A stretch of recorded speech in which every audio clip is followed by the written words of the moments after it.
सुंदर भाव आम शुणुलु एंजॉय करूँ। बहुत दूर आसते proud privilege for me to call our dear respected Dr.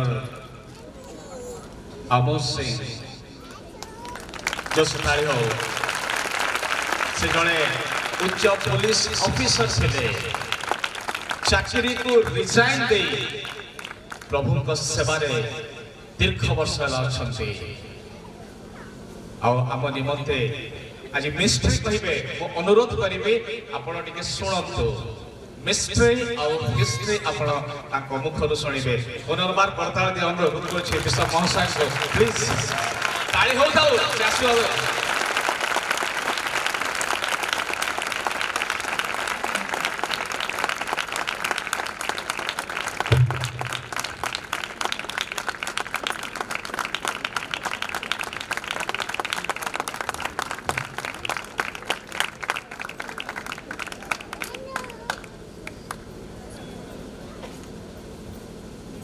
सनातन परमेश्वर को धन्यवाद देते हैं आज के इस महत्वपूर्ण समय के लिए जो इस सृष्टि के कर्ता ने हम सबको दिया है।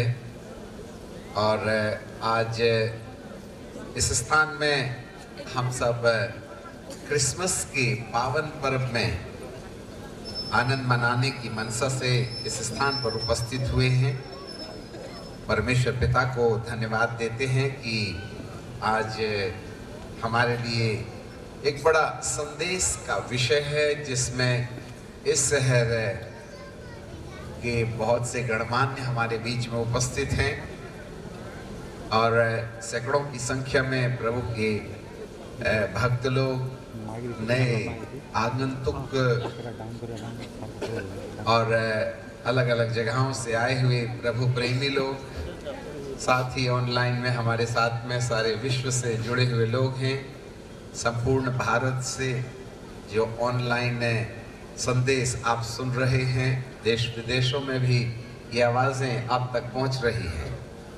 सो आप समस्त लोगों को क्रिसमस के पावन पर्व में या ख्रिस्त जयंती के पावन पर्व में आपका अभिनंदन है, आपको नमस्कार देते हैं, आपको सम्मान देते हैं कि आपने अपना बहुमूल्य समय अपने परिवार के कामकाज से निकाल के यहाँ आना पसंद किया और आज इस पर्व में हमारे साथ उपस्थित हुए हैं। हम प्रभु परमेश्वर को धन्यवाद देते हैं। आज इस क्रिसमस के पावन पर्व में वास्तव में यीशु के जन्म दिवस के उपलक्ष्य में संपूर्ण भारत और विश्व में इसी प्रकार की सभाओं का आयोजन किया जाता है। सेलिब्रेशन या आनंद या त्योहार या पर्व के रूप में उसे स्मरण किया जाता है, परंतु इसका वास्तविक महत्व क्या है इसको नहीं समझे तो हम केक खा के चले जाएंगे, इससे कोई ज्यादा फायदा नहीं होगा। जिस तरीके से हमारे नन्हे मुन्ने बच्चों ने जो बाइबल शास्त्र में से पढ़ करके सुनाया और वो लूका रचित सुसमाचार के दूसरे अध्याय से हम आपके लिए पढ़ के सुनाएंगे और यहाँ से क्रिसमस के पर्व में या ख्रिस्त जयंती के पर्व में जो आत्मिकता या संदेश छुपा हुआ है उसका रहस्य हम समझने का प्रयास करेंगे। हमें अब शांतिपूर्ण ढंग से सुनना होगा और यदि आप हमें अनुमति दें कुछ मिनट तो हम आपके लिए बहुत सी ऐसी बातें जो हर एक व्यक्ति के लिए जो मानव देह में जन्म लिया है उसके लिए संदेश यहाँ छुपा है।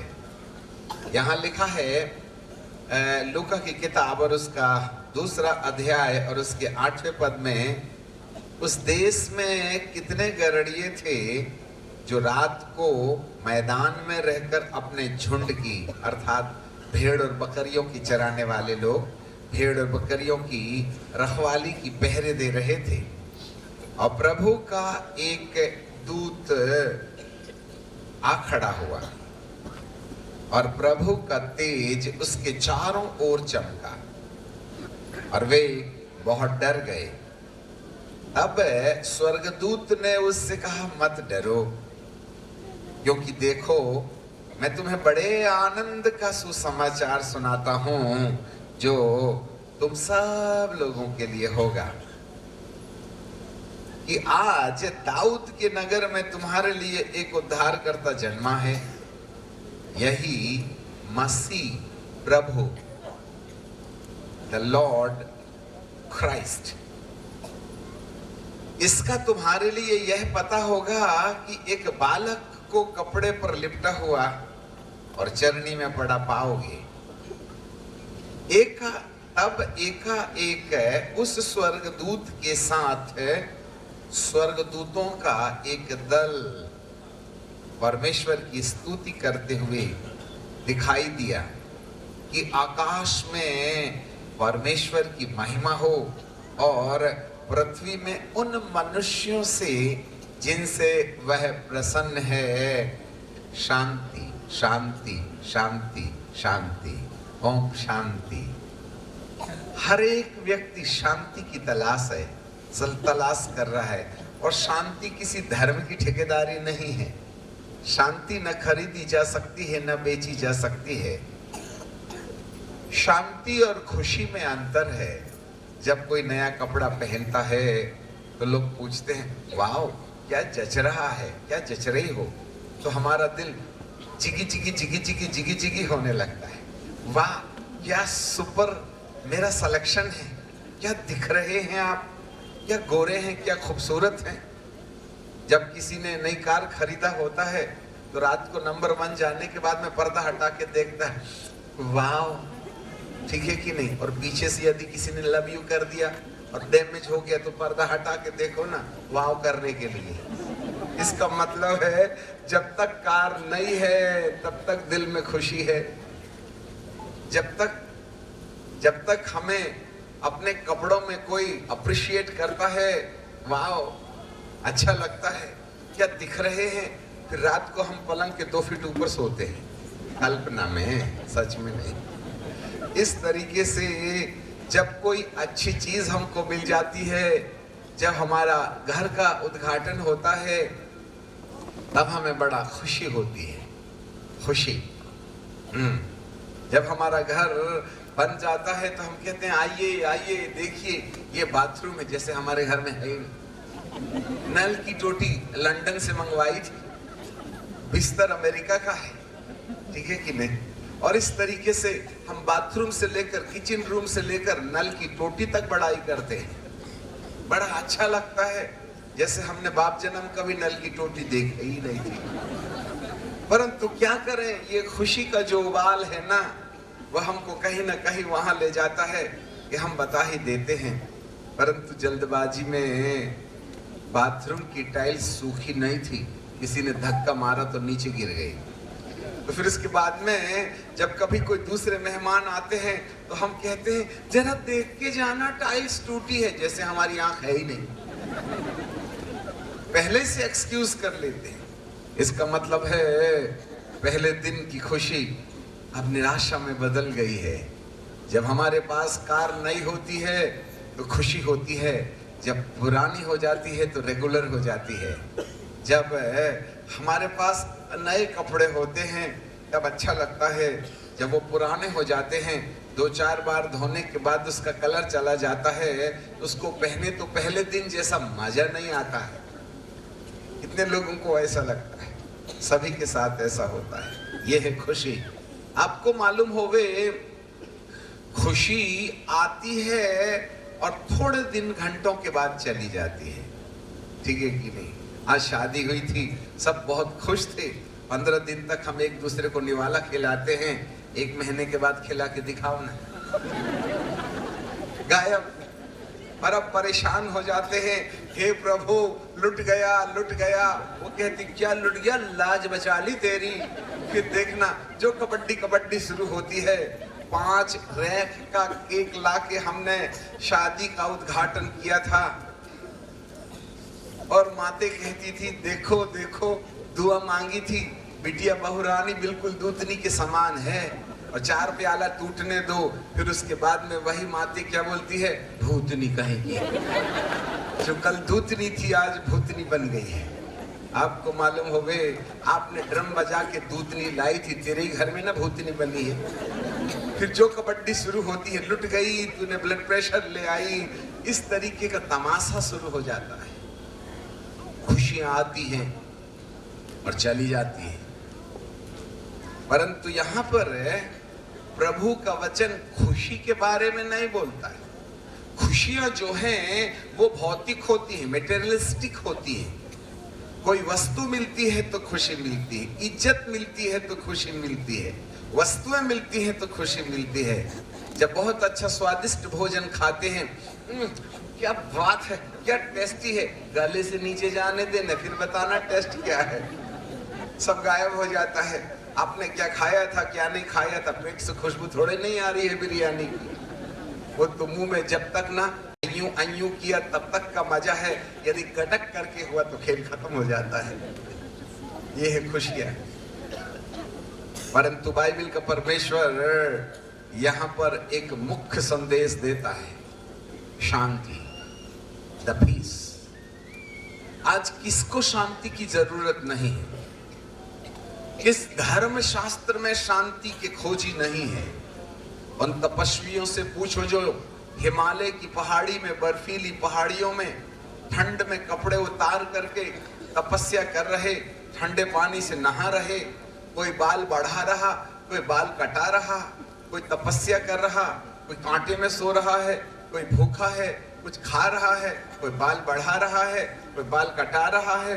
किसी ने सफेद कपड़े पहन लिए, किसी ने लाल पहन लिए, किसी ने गेरुए पहन लिए, किसी ने हरे पहन लिए। इन सब तपस्वियों से पूछो ये सब क्यों कर रहे हो, तो उनका एक ही सवाल होगा, मोक्ष, मुक्ति, छुटकारा। इसका मतलब है बंधन होगा, छुटकारा, बंधन होगा, मोक्ष, बंधवाई होगी। किससे? कौन सी ऐसी चीज है जो मानव को बांध रखी है? यही तो एक सबसे बड़ा प्रश्न है। मेरे प्रियो, आज इस शास्त्र में लिखा है शांति, शांति, ओम शांति, ओम शांति। श्री हरि हरने हारा, क्या हर ले? दुख हरे, बीमारी हरे, कष्ट हरे, दुख हरे, निराशा हरे, अशांति हरे। कौन हरे? हरे तभी ना, श्री हरि। यही है वह प्रभु, यही है वह खोज का विषय जिसमें हर एक इंसान खोजने लगा है। कौन? त्राहिमाम त्राहिमाम कहकर पुकारने वाली ये भूमि कह रही है, मुझे मुक्ति चाहिए, मुझे मुक्ति चाहिए, मुझे मुक्ति चाहिए। कौन देगा मुक्ति? मुक्ति है क्या चीज? यही एक बड़ा प्रश्न गांव के देहातों से लेकर उन तमाम वैज्ञानिकों तक, उन तमाम फिल्मी सितारों तक यही गुहार है। हमारे मन अशांत है, डिप्रेशन। आज 698 युवक युवती इतने खूबसूरत हैं, पढ़ते हैं, लिखते हैं, अंग्रेजी बोलते हैं, कंप्यूटर में काम करते हैं, पर उनके पास एक प्रश्नवाचक चिन्ह है। जिसकी जिंदगी में प्रश्नवाचक चिन्ह नहीं है वो हाथ उठाए। क्या बताएं, सब तो ठीक है, बट किंतु परंतु लेकिन मामा से बहुत परेशान हूँ, पत्नी से परेशान हूँ, पति से परेशान हूँ, इससे परेशान हूँ, उससे परेशान हूँ। एक चूहा था, पिंजरा भी था और पिंजरे के अंदर दाना था। बेचारा चूहा चारों तरफ चक्कर मारता, उसके अंदर में जो अनाज था उसको खाने के लिए इधर भागता, उधर भागता, इधर भागता, उधर भागता, बहुत चक्कर मारता। फिर पिंजरे के ऊपर चढ़ जाता, फिर दांत से कुछ हिला डुला करता, फिर ढक्कन खुल जाता, वो अंदर घुस जाता। जब वो पिंजरे के अंदर घुस जाता तो बहुत जोर से फटाक करके आवाज आती, तो चूहा देखता, क्यों? दरवाजा बंद हो गया क्या? इतने में बंद दरवाजे को देखते बराबर बोलता, मैं निकलूंगा कहां से? उतरा तो था खाने के लिए, अब निकलने की चिंता समाती है। चारों तरफ बहुत ढेर सारे चूहे आ गए। Hello mister, how are you? Fine. परंतु तुम घबराए क्यों हो? बोले दरवाजा जो बंद हो गया। अरे खाना खाओ ना। नहीं, बोले खाने का टेंशन ही खत्म हो गया, अब निकलने का टेंशन आ गया है। शादी करने का बड़ा शौक था, पिंजरे के समान, चूहे के समान उस विवाह के परिवार के पिंजरे के अंदर गए। अभी 4 ही दिन हुए थे, निकलने का इंतजाम आपने जोड़ा था, आप भी तोड़ दीजिएगा। आपको मालूम हो शादी करने का बड़ा शौक है, वो तो 6 महीने के बाद में पता चलता है गलती थी कि सही था। इंसान की जिंदगी में प्रश्नवाचक चिन्ह लगा है। आज 90% पारिवारिक लोग अपने परिवार में थके हुए हैं। अपनी प्रेमिका धरती की सबसे बदसूरत लगती है और पति तो हमको ऐसा लगता है कि मर जाता ट्रक के नीचे तो पिंजरे से निकल आती। तो आपको ये सब कुछ करना था तो शादी विवाह कर करोड़ लाखों रुपए अपने माँ बाप का क्यों खर्चा किए थे? बॉन्डेज, ये किसी विशेष धर्म की बात नहीं है। धरती के हर इंसान के अंदर में एक प्रश्नवाचक चिन्ह है। हर जवान बेटा और बेटी कहता है पापा से मेरे को नफरत है, मामा से मेरे को नफरत है। कॉलोनी के जितने बूढ़े दादा हैं, uncle, hi, bye, love you, दादी, नानी, परंतु पापा को देखते बराबर नाक में सेमड़ बहे जैसा गुस्सा आता। आ गया डैड, दिमाग खराब हो गया। जिसने सूरज दिखाया उसी से नफरत करती हो बिटिया। जिसने स्तनों से दूध को, खून को रंग बदल करके दूध पिलाया, अपना झगड़ा उसी से है। क्या फायदा अंग्रेजी बोलते हो? क्या फायदा बीसीए कर रहे हो? बीसीए 2 बीसीए होते, कंप्यूटर में बीसीए होता है, एक और बीसीए है। बीसीए का मतलब होता है बाप के कैश में ऐश। वैसे क्या हमारी सरकार के पास में नौकरी है नहीं तो हम बीसीए क्या कर रहे लड़का? बीसीए काम धाम कुछ नहीं, बस बीड़ी पी करके मोबाइल में हलो हलो करते रहता है। आखिर इस युवा पीढ़ी को कौन छुटकारा दिलाएगा? हमारे देश में तो नौकरी है ही नहीं, है ना, बेकार। संसार का हर एक मानव एक प्रश्नवाचक चिन्ह से घेरा हुआ है। हम घुस जरूर गए उस पिंजरे के अंदर, परंतु हम वहां का दाना नहीं खाते हैं चूहे के समान, उससे निकलने का इंतजार करते हैं। ये सृष्टि कुछ ऐसे ही पुकार रही है। शास्त्र बाइबल में हमें रोमियो की किताब में इस तरीके से लिखा हुआ पाते हैं। रोमियो की किताब उसका 8वां अध्याय और उसके, यदि मैं आपके लिए 19वें पद को पढ़ूं तो वहां लिखा है, सृष्टि बड़ी आशा भरी दृष्टि से परमेश्वर के पुत्रों के प्रकट होने की वाट जोह रही है, क्योंकि सृष्टि अपनी इच्छा से नहीं वरन अधीन करने वाले की ओर से व्यर्थता के अधीन इस आशा से की गई कि सृष्टि भी आप भी विनाश के दासत्वता से छुटकारा पाकर परमेश्वर की संतानों की महिमा की स्वतंत्रता प्राप्त करे। क्योंकि हम जानते हैं कि क्योंकि सारी सृष्टि मिलकर अब तक कराहती है, पीड़ा में पड़े तड़पती। अब बताइए, रशिया और यूक्रेन की लड़ाई हो गई, एक आदमी के स्वाभिमान ने इन मासूमों को बेघरबार कर दिया। क्या अपराध था यूक्रेन का? आखिर हो गया ना माथा खराब। इतना सुंदर सुंदर देश उजाड़ हो गया। हम बम पर बम बरसाए जा रहे हैं। पता नहीं पुतिन की छाती में क्या गोश्त बढ़ रहा है, क्या उनके बैंक बैलेंस बढ़ रहे हैं। आखिर मानव को हो क्या गया है? त्राहिमाम त्राहिमाम कह के पुकारने वाली पृथ्वी एक प्रश्न का उत्तर ढूंढ रही है। कहां है परमेश्वर के पुत्र? यहां लिखा है परमेश्वर के पुत्रों के प्रकट होने की, पुत्र के प्रकट होने की, पुत्र के पैदा होने की बात नहीं है, प्रकट होने की बात है। पैदा वो होता है जो अब तक नहीं था। पैदा वो होता है जो अब तक नहीं था। प्रकट वो होता है जो था पर छुपा हुआ था। अब जो अप्रत्यक्ष था वो प्रत्यक्ष हो गया है। जो खोया हुआ था वो सामने आ गया है। जो छुपा हुआ था वो दिखने लगा है। इसे ही कहते हैं प्रकट होना। इस सृष्टि के अंदर जो कराहट हो रही है, चाहे परिवार के अंदर में शादी विवाह के पश्चात होने वाले झगड़े में शांति से छुटकारे की बात हो, चाहे युवा पीढ़ी को उनके मन के अंदर में एक बड़ी धारणा पैदा हो गई है, अरे पापा मेरे को प्यार नहीं करते, मामा मेरे को प्यार नहीं करती। हाँ, लम्हों में तो सासू को बहू रानी अच्छी लगती है, परंतु साल 6 महीने में जो तकरार शुरू हो जाती है फिर उसका कोई अंत नहीं होता है।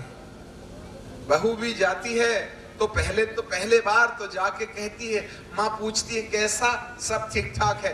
दूसरा बोले लुट गई।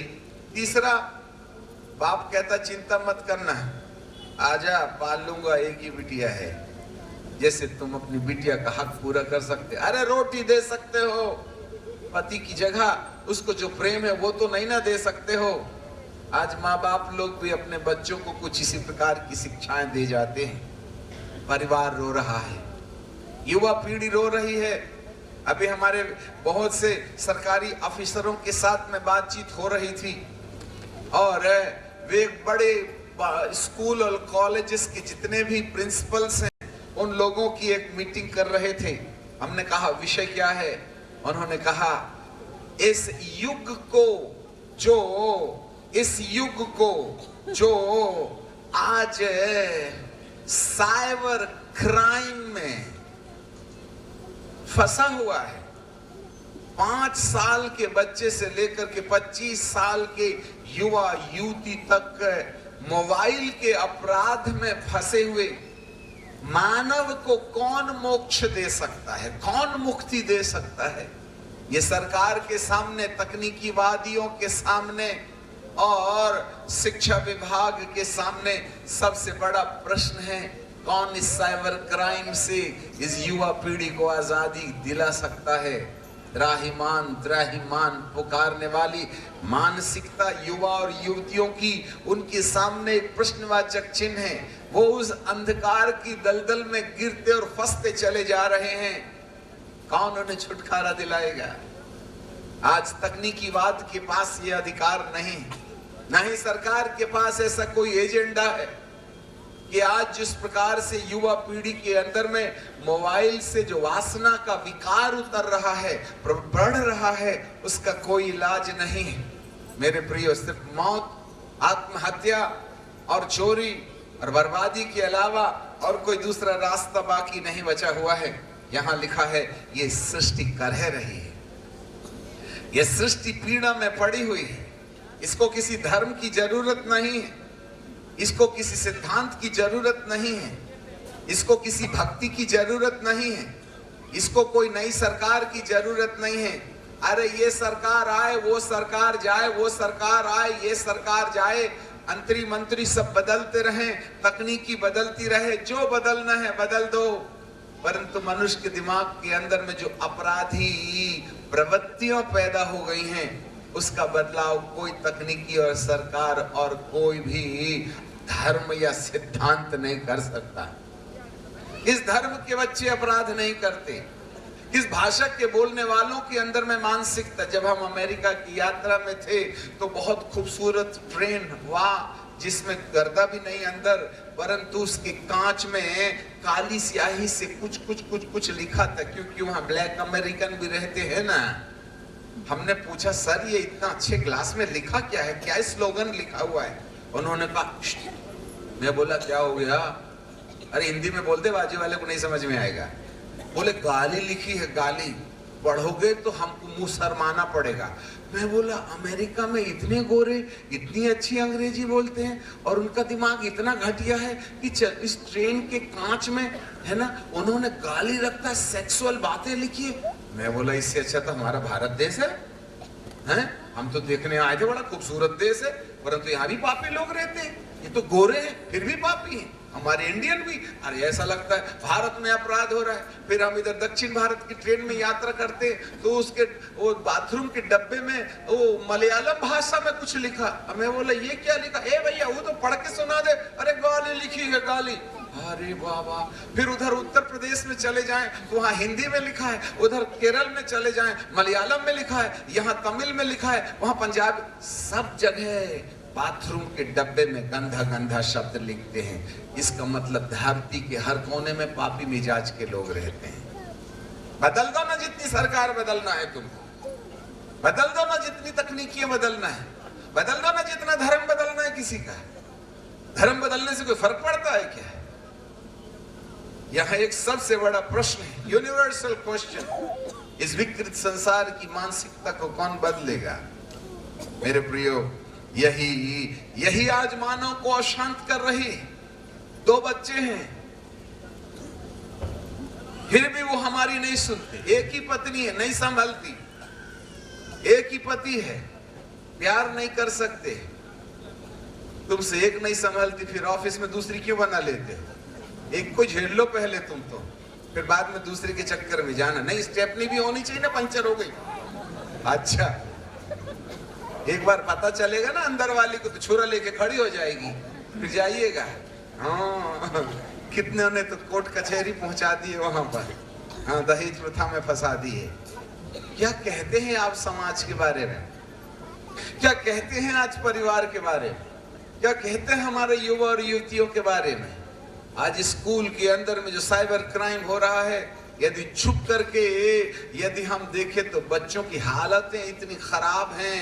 12 साल के बच्चे, 14 साल के बच्चे मोबाइल को ऐसे जेब में रख लेते हैं, मतलब जेब में, हाँ, वहां से एक सफेद धागा निकलता है और 2 ढक्कन लगे रहते हैं, और बच्चा ओढ़ करके सो जाता है और माइक में रात के 12 बजे फुसुर फुसुर फुसुर फुसुर कर रहा।